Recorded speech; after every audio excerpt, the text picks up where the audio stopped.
Own number on the option left this time, and that's the first time that he's carried the ball a couple of times, but the first time he's picked up pretty good yardage on the option himself.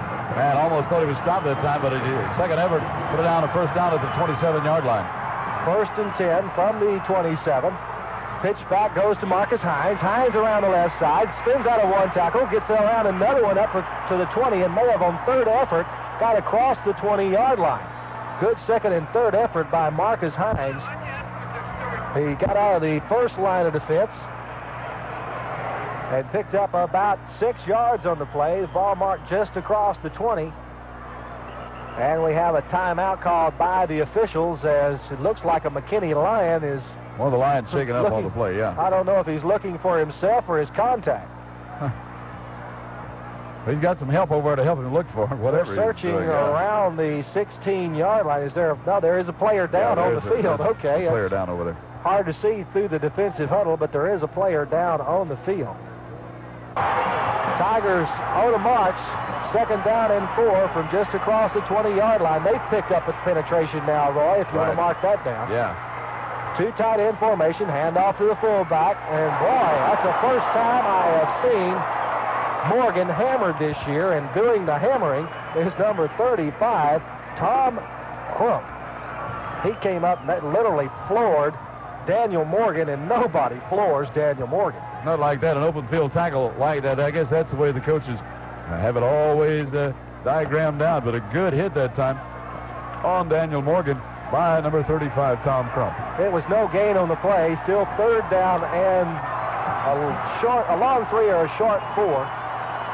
2 tight ends, pitch back to Morgan again, and Morgan has a first down and more. He spins at the 10 and is inside the 10 to about the 6. Daniel Morgan with a spin move at the 10 picked up 4 more yards, and a great run by Daniel Morgan to put the Tigers at 1st and goal at the 6. Daniel Morgan just putting forth a great effort that time. The Tigers will have it 1st and goal at the 6. Had some good blocking up front there. This time Terry Jones helping a good block along the way to spring Daniel Morgan to put the ball at that 6-yard line. 1st and goal to go. Well, the scoreboard says the 7-yard line. Looks closer to the 6 to me. Tigers hoping to recapture the lead. 2 tight ends again. Backs in the eye with a split end. Stewart out to the right. Pitch back goes to Morgan. Morgan tries left, cuts back right, gets to maybe the 4-yard line before he's brought down there. Once again, it's Crump coming up to make the stop with some help from Doug Higginbotham. Higginbotham, I think, got a hand on Daniel Morgan there. Crump also, as you noted, to make the stop. Morgan over the 5-yard line down to around the 4. It'll be 2nd and goal for the Tigers at that point as they continue to show a lot of determination, a lot of courage as that front line comes to the line of scrimmage. Again, 2 tight ends. Full house backfield now behind Shannon Pascal, the quarterback. Fakes the handoff, options to the right, calls his own number, touchdown, Shannon Pascal.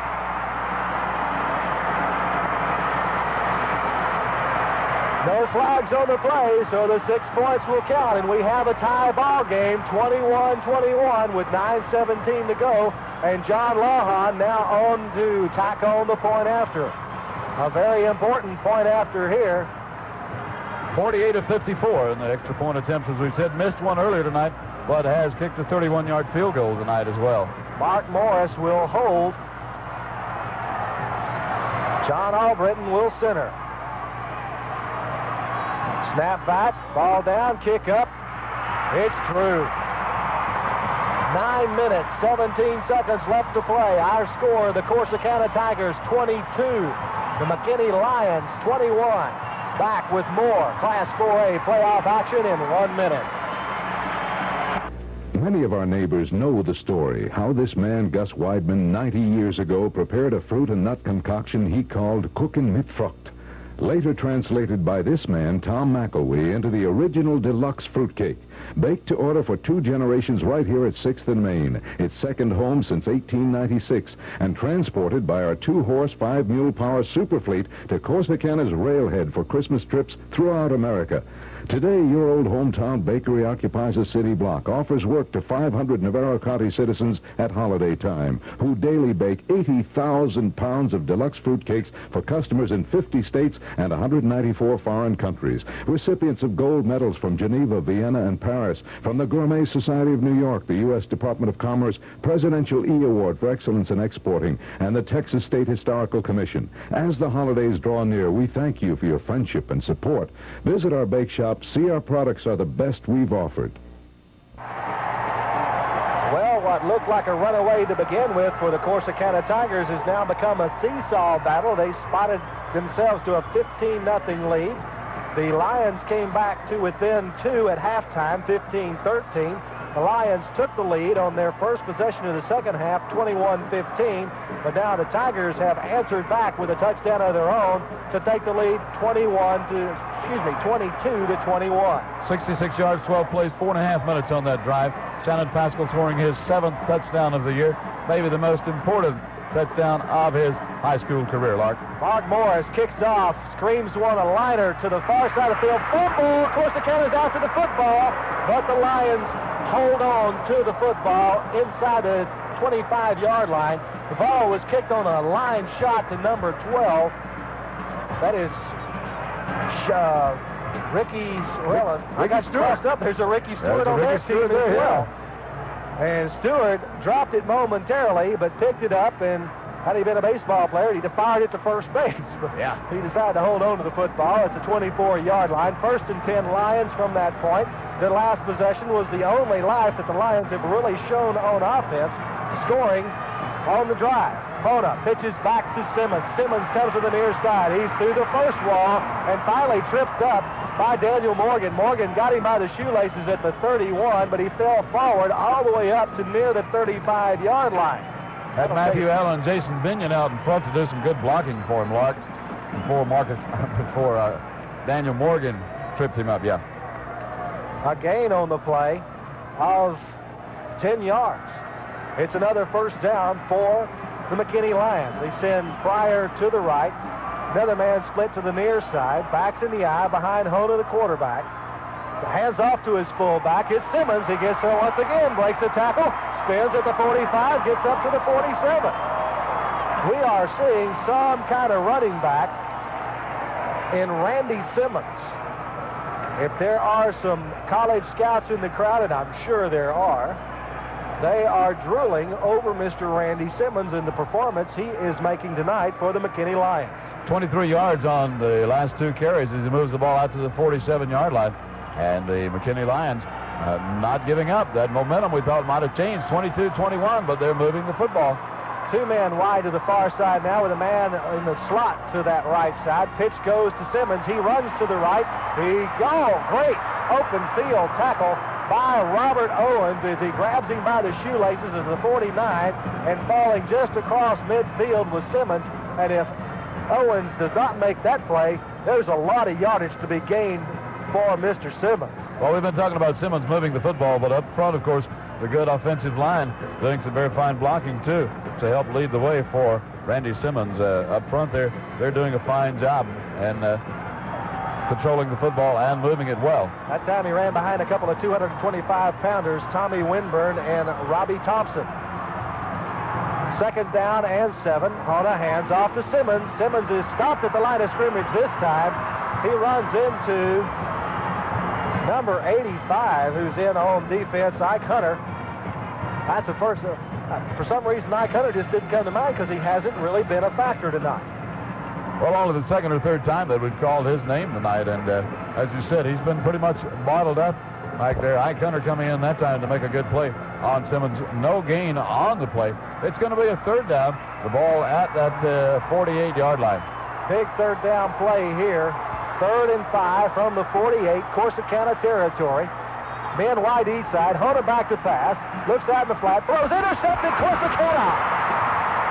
Mike Johnson from his linebacker spot intercepts the football at the 45-yard line. Brought down at the 46. And a great job, the great defensive play for Corsicana. Mike Johnson just simply stepping in front, making that interception, and a great catch there by Michael Johnson.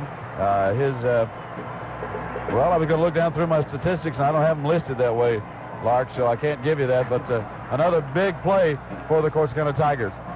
I believe that is turnover number 5 now committed by the McKinney Lions. 3 fumbles. Turnover number 6, I'm told now, by Doug Miller. As the Corsicana Tigers come to the line of scrimmage. Pitch back goes to Morgan, near side. He gets across the line of scrimmage out to the 50-yard line. Daniel Morgan on a good, tough run. Getting good blocks up front from Brad Powell and Jeff Chambers. The Corsicana Tigers, moving that football now, have the ball at just over the 50-yard line, down to near McKinney's 49-yard line. 6:41 still to play in the clock running. The Tigers leading 22-21. Tigers have all 3 of their timeouts left, by the way. McKinney has 2. 2 things Don Denbo needs to do with the football now. Number 1, run some clock. Number 2, get some points, at least 3. Exactly. 2 men wide to the left. Backs in the eye are Owen and Morgan. Hand off to Morgan. Morgan has a big hole left side. Spins at the 45. Gets across the 40 to the 36. Great job by Morgan, acting like a pinball, bouncing off potential tacklers with his spin move at the 45. That sprung him for another 7 yards. He'll spot the ball at the 38 in McKinney territory, and now the offense has come down to the tailbacks, Simmons and Morgan. That seems to be what both teams are going with. Their bread and butter man. Let's credit Jones with another fine block on that left side that time. Stewart and Carroll wide to the near side. Ball marked on the near hash mark. Pascal, the quarterback, calls an audible, pitches to Marcus Hines this time at tailback. Hines is strung out and stopped for no gain. Making the stop over there, number 54, coming up from the linebacker spot. I don't have a 54 on my program. Well, I don't either. I guess we got the same program, huh? How about that? How about that? They did string the play out very well, though. Marcus Hines not able to turn the corner that time, and the McKinney defense came up to shut it down. It'll bring up a 2nd and 11 with the ball at the 39-yard line. Possibly number 51, Raul Biscaro, who made the tackle that time. 2nd down and 10 for the Tigers from the 38 and a half. Pascal, play action, rolls to his left, looks to throw, throws, intercepted at the 30-yard line, and run out of bounds. At about the 35 is number 25, Sammy Walker, his 2nd interception of the evening. His first interception went 31 yards for a touchdown, and this time he intercepts at the 30-yard line in Corsicana territory and is finally knocked out at the 37. Well, a pass that maybe shouldn't have been thrown. Shannon Pascal getting a lot of pressure. All his receivers were covered. He was looking downfield, I think, at the tight end, Keith Moore, but Walker stepped in front and picked it off, and McKinney has it 1st and 10 at their own 36-yard line. Excuse me. Dave Pascal just looked past the defender for his intended receiver. Here comes Simmons near side. Oh, wow. Tackle at the 40-yard line. Ike Hunter. Oh, yes, Ike Hunter has finally come back to the ballpark to play. Boy, oh, my goodness, did he hit Simmons a lick. Simmons got up a little bit slowly that time, too, making his way back to the huddle pretty slowly. But a great hit put on that time by Ike Hunter. Still a gain of 4 yards for Simmons to the 41-yard line. 2nd down and 6 for McKinney. Jackson and Pryor go wide to the far side. Simmons is a split backfield with the fullback. Charlie Honer, the quarterback, tight end to the near side, hands off to Simmons, comes to the near side, gets a good cutback block, is being hauled down from behind as he carries 3 Corsicana Tigers from the 50 to the 38-yard line. Curtis McKinley, Ike Hunter, Mike Johnson, all with a hand on the shirt tail of Simmons, and Simmons is down. Maybe a little bit too big a load for Simmons to carry, and he's down at the 38-yard line. You know, he carried about 3 players within there, an additional 8 yards or so. Pick up about 22 on the carry by Simmons. He is hurt at the near sideline near the McKinney bench, but he did pick up enough for the 1st down, and the McKinney Lions will have the ball in Tiger territory around the 38-yard line. And he is getting a lot of attention from the McKinney bench as they need Randy Simmons in the lineup. Back with more Class 4A playoff action in 1 minute. Many of our neighbors know the story, how this man, Gus Weidman, 90 years ago, prepared a fruit and nut concoction he called Cookin' mit Frucht. Later translated by this man, Tom McElwee, into the original deluxe fruitcake. Baked to order for 2 generations right here at 6th and Main. Its second home since 1896, and transported by our 2-horse